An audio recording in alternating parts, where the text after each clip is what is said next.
Subscribe to Atten Recounts right now if you're ready to learn how the winter of 1944 became a lethal predator that forced civilians into a desperate battle for their lives. As the gears of the Second World War ground across Europe, millions of families found themselves caught in a pincer movement between advancing armies and a record-breaking cold front that saw temperatures plummet to 30 below zero. With coal diverted to war factories and woodpiles seized by occupying forces, the domestic hearth, once the heart of the home, went cold.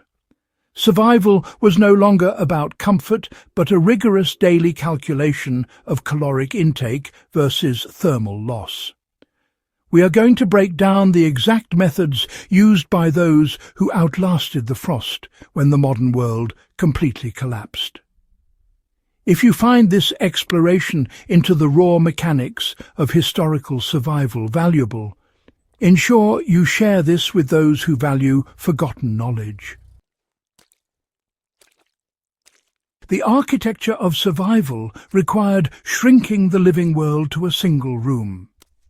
In the face of absolute fuel scarcity, the first rule of survival was the immediate abandonment of the house as a whole.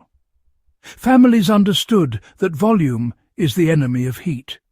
They would select the smallest room, typically the kitchen due to its residual cooking heat, or a central room with the fewest exterior walls, and seal it off from the rest of the dwelling. They used heavy wool blankets, rugs, or even old coats to drape over doors and windows to create a primitive but effective airlock system. By stuffing rags into keyholes and cracks in the floorboards, they eliminated drafts that would otherwise strip away precious body heat. This room-within-a-house strategy is a fundamental principle for any modern survivalist facing a grid-down winter. You can apply this today by identifying the room in your home with the lowest ceiling and best insulation, then using tension rods and heavy thermal curtains to isolate it from hallways and unused spaces. The goal is to create a micro-environment where every watt of body heat is trapped and recycled rather than lost to empty square footage. Microclimates were engineered within the bed to preserve core body temperatures overnight. When the sun went down and the ambient temperature in the room dropped toward freezing, the bed became the final fortress. Woe-to families utilized the haybox principle or the hot brick method to stay alive during the night.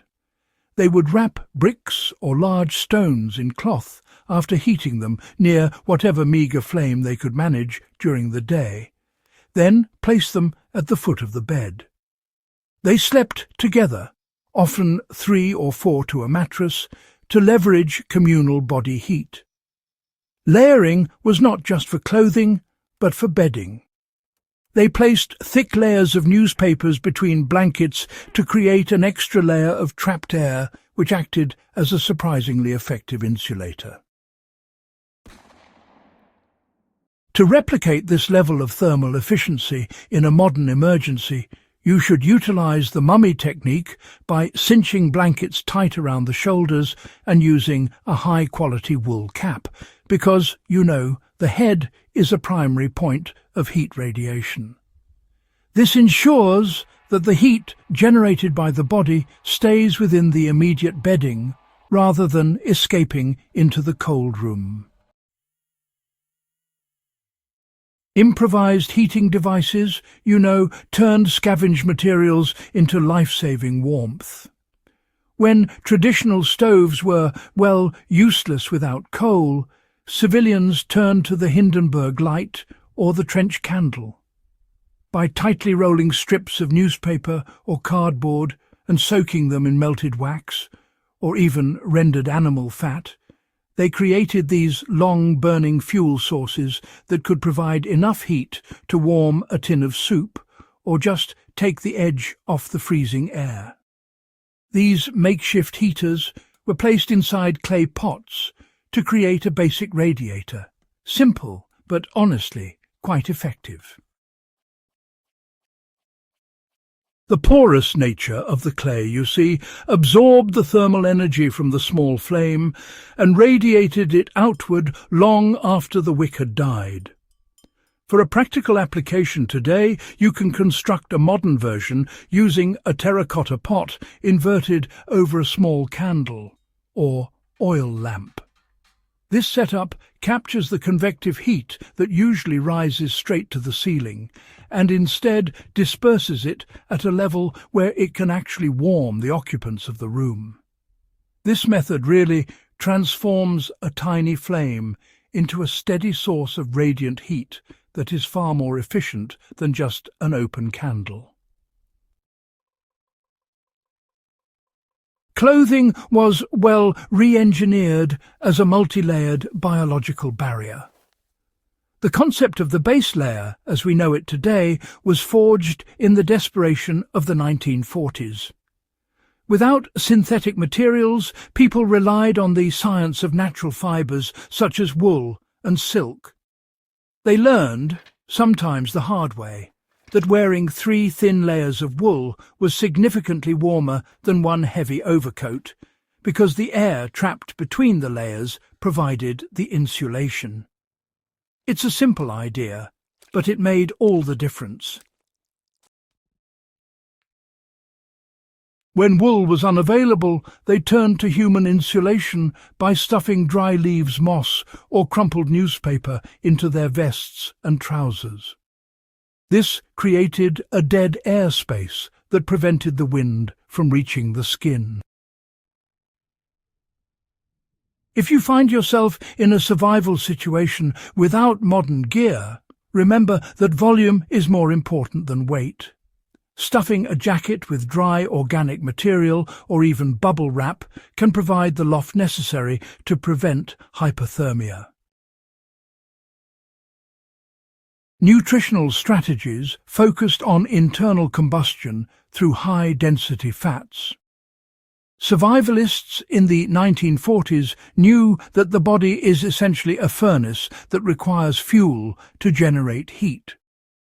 During the brutal winters in places like Leningrad or the Dutch hunger winter, the focus shifted from flavour to caloric density. They prioritized fats such as lard, tallow or linseed oil because the body spends more time metabolizing fats, which keeps the internal temperature elevated for longer periods. They drank hot water infused with pine needles, which provided essential vitamin C to prevent scurvy, while, simultaneously warming the core. To apply this, a modern survivalist should store high-fat foods like nut butters, olive oil, and ghee.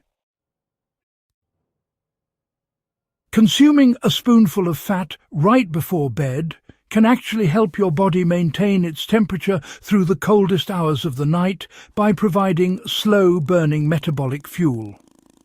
This ensures the body has the energy required to keep its core temperature stable while you sleep. Psychological resilience and the discipline of movement prevented the onset of lethargy. One of the most dangerous aspects of extreme cold is the lethargy that precedes hypothermia. Butte survivors documented the necessity of forced activity. Even when exhausted, families would engage in communal singing, light chores, or simple rhythmic movements to keep blood circulating to the extremities. They maintained a strict schedule to prevent the mental collapse that often follows physical hardship. This discipline is vital for any long-term survival scenario. You should establish a routine of light isometric exercises, which involves tensing and releasing muscles to generate heat without causing the sweat that would lead to rapid cooling. Staying active without overexertion keeps the metabolic rate high enough to survive the lowest temperature dips.